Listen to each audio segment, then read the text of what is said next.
by the end of 2024, corporates are going to spend $20 billion on the blockchain technical services. And who will be managing those? Those who are blockchain educated. That's going to be you at some point of time. Projects will be 360 billion. Who's going to manage those projects? Again, only blockchain certified or blockchain educated people. The banks have also said they're putting $50 billion to build, a cash settlement system. And this was some time back. They have built the system.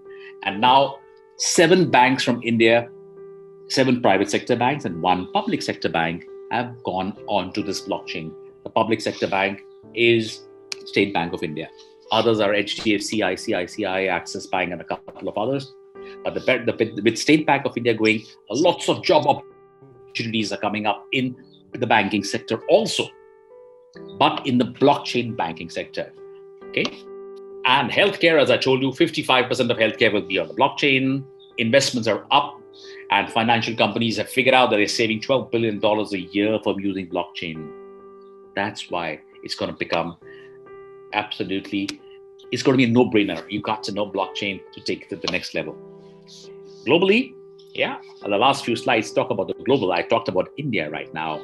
Let's talk globally. So all of you who aspire to even look for global jobs, I've actually worked with these a lot of international consulates now, and we've created we are partners with the government of Queensland, by the way, and the government of Queensland has opened a pathway program for blockchain professionals.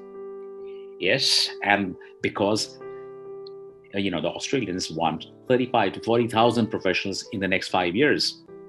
So how do we get those people?